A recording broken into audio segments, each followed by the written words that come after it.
from January 20 to the end of last year. January 2000, Okay. January 2000 to the end of 2021 last year.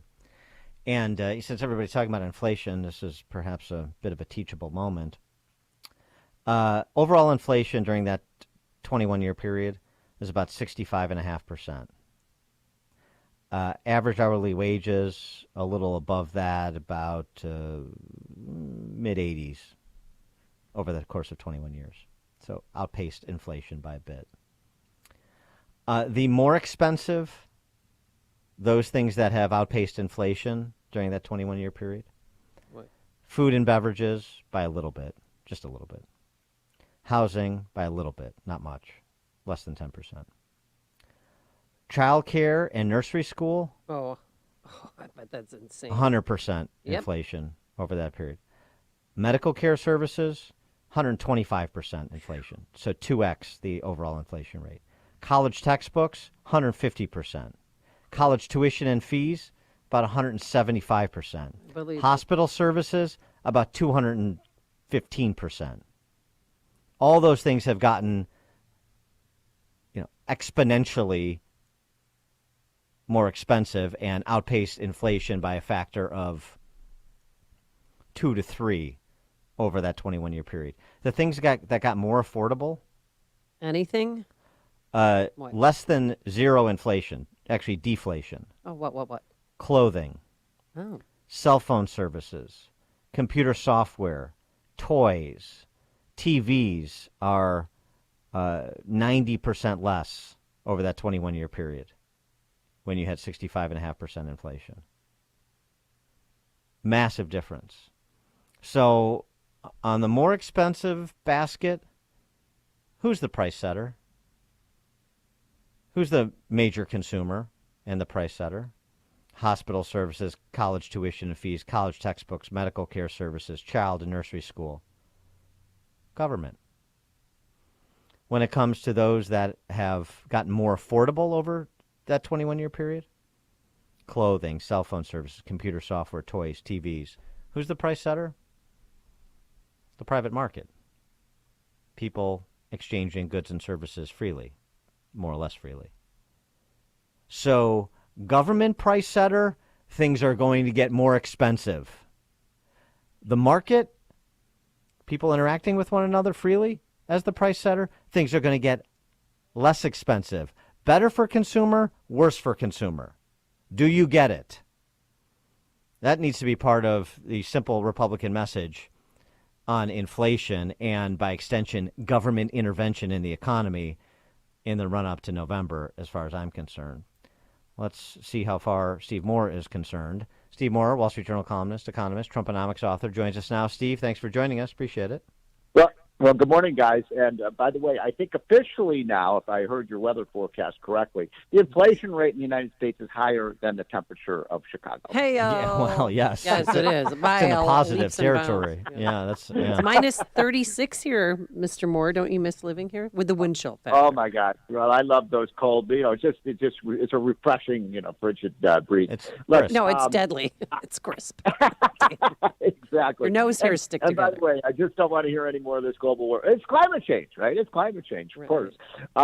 Look, you make a good point, Dan, and I've been making this point for a decade. That Yeah. if you look at the industries, you're precisely right. And Mark Perry is great. I love his stuff.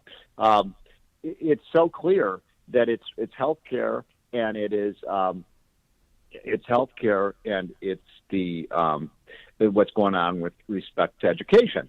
And what's really interesting about that chart, because I saw that as well, is that correct me if I'm wrong, but the cost of like kindergarten and childcare is not rising nearly as fast as like the overall education budget. Now, Yeah, why being is that? being led by higher ed because it's subsidized with student loans. Exactly. So here's my point.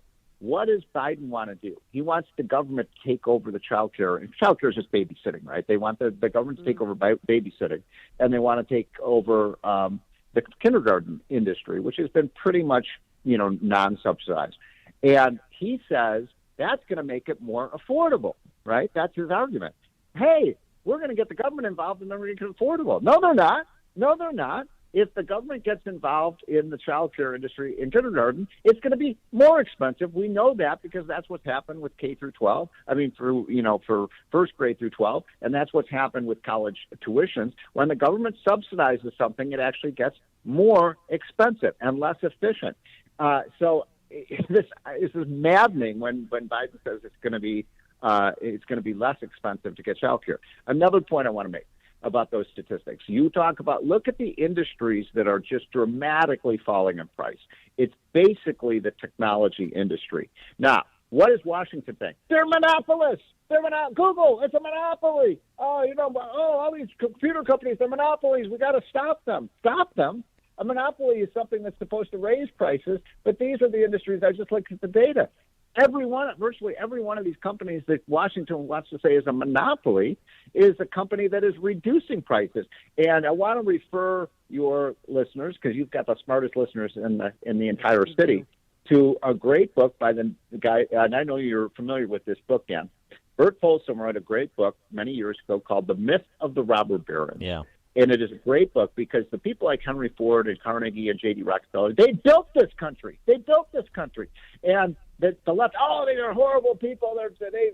They raped and pillaged the consumers. No, they didn't. Every one of those industries that were supposedly run by robber barons, guess what? Happened to the prices in those industries, Dan. Right. They dropped competitive environments versus the state. Yeah, How dare J.D. Rockefeller reduce the price of energy? How dare Henry Ford produce those automobiles? Why is there among academics this kind of the idea that people build industries are somehow villains? I just don't get it. Now, I want you to know, since our last conversation, I did find milk. There is milk on the shelves. Oh, yeah! But I saw you on Fox yesterday. I think it was yesterday. Or the day before you were talking about that. Oh, I had to pay about $5. Yeah, okay, but it beats getting it, not having it at all, I mean, so this is happening since I, remarked on your show and others about that incident I had. I can't tell you how many people call. Yeah, we're having the same problem in Minnesota. We're having the same problem in Florida. We're having the same all over the country. People are complaining about this, and it is. Look, I want to make one other quick point, if I may. Talk about areas where prices are rising right now. Energy prices are rising. Energy prices, home heating price. You're going to pay a lot this winter for your home heating. You're going to pay a lot to fill up your tank. We're now at $86 a barrel for oil. Why is that happening? I'm going to give you one explanation. We're producing less oil in the United States, and this is only enabling. Every time we produce less oil and gas in the United States, who do you think, Dan and Amy, is the biggest winner in the whole world? OPEC. Putin. And Russia. Putin, yeah. Of course. Yeah, Putin. But we are enabling him. We're providing him the dollars to attack and invade Ukraine. It's the craziest thing I've ever seen. So something else, though, on this grocery store shelves business.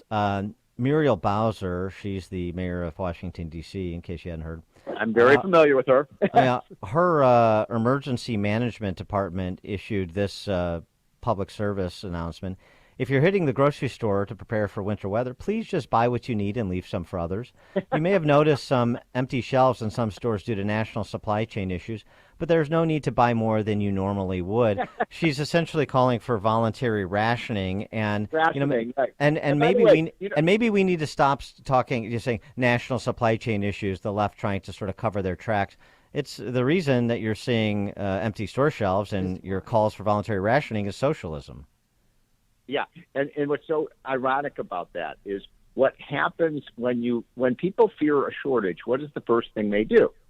They run out and buy as much of the stuff as they possibly get their hands on. That's why we're at an energy. That's why gas prices went up so rapidly in the late 70s. Remember that? Because what was happening is every time they were three quarters. Well, they just made sure they filled up their tank, and so you had much more demand for gasoline because people were afraid of running out of it. So I think Muriel Bowser, as soon as people hear that, oh my God, we got to go out and buy cereal, we got to buy milk, we got to stock the shelves with the stuff at home so we don't run out of it. And it's just let the private free enterprise system work. You are so right. I mean, the miracle of our free enterprise system is we have all these incredible goods and services. You got companies like Amazon during normal times to help deliver anything you want. in what, 1 or 2 days, I'll put it right at your doorstep. I mean, it's the magic of the market, and only government could screw this up. All right. Well, so everything's on the supply chains, though? I mean, is that why the shelves are empty and you can't even get a can of cat food anywhere? Just socialism. I think, or is it a little bit of both? Well, why were the supply chains disrupted? Because of government intervention. A big part of it is the labor shortage. Yesterday I went out to a couple of stores. I needed to get some hardware stuff, and the hardware store was closed. And you know what the sign said on the hardware store? What? Door? Sorry, we have to close today because of staffing problems. I mean, we cannot get people to work in this country because Uncle Sam is subsidizing people not to work. It's that Socialism. simple. Right. Casey Mulligan at the University of Chicago has done the best work on this, that we keep paying people more and more money not to work because, we want to make sure nobody's, facing trouble. Look, we want a safety net, but we don't have a safety net right now. We have a hammock. I mean, it's a hammock. And it is so, I think you're going to see this more and more. Sorry, we're closed. We don't have the people to staff the store. We don't have look. You get the ships that come in on the cargo ships. There's nobody to unload the cargo ships at the docks, and then there's nobody at the docks to put the stuff on the trucks. There's nobody to drive the trucks to the warehouses. There's nobody at the warehouses to distribute the stuff. I mean, and then you get to the grocery store. They don't have the people to stock themselves. It's just. Why do we pay people not to work? Economics is so simple. If you make work pay, people will work. If you make welfare pay, you're going to put more people on welfare, and that's exactly what we're doing today. So you mentioned when we were talking about inflation that Bidenomics and the principle of Bidenomics, that would be Biden, still pushing for Build Back Better. There's still talk about overtures to Manchin, and so since you're on top of this, and you and your troika there, you, Kudlow, and Laffer were focused on stopping it, so you're monitoring it. Where does that stand? Is there any possibility that there is life, that there's any renewed life to it? Yeah, it's a good question. So there's always, these are politicians, and politicians love to cut deals. So, as we're saying right now, Build Back Better is not dead until January 20 of 2023, when we swear in a new Congress, and Nancy Pelosi's gone, and Chucky Schumer is the minority leader of the Senate. That's when it will be officially dead. But, Schumer is, we talk about how stupid Biden has been. Schumer has even been dumber. What he's been doing is going on the warpath, attacking Manchin and Sinema. And that's only made, Manchin and Sinema more angry. I mean, my friends who work on the Capitol Hill, my sources say, Manchin doesn't even want to talk to the White House right now. He's so pissed off at them. Okay, good. So he's only leaving, their strategy of attack. And I was in Arizona last week. There are protesters every day in front of Sinema's office, 50 to 100 of these radical left-wing, progressives. And they're shouting obscenities at her, blah, blah, blah. Well, that doesn't, I'd pay them to do that, because that's only leading these two senators right into our arms. So I think right now I feel pretty confident that Build Back Better is dead. And no, passing Build Back Better and borrowing $5 trillion more money is not going to make inflation go away. And launching new entitlements. Steve Moore, economist, Wall Street Journal columnist. The new book, pick it up, Govzilla. The new Steve Moore book, Govzilla. Steve.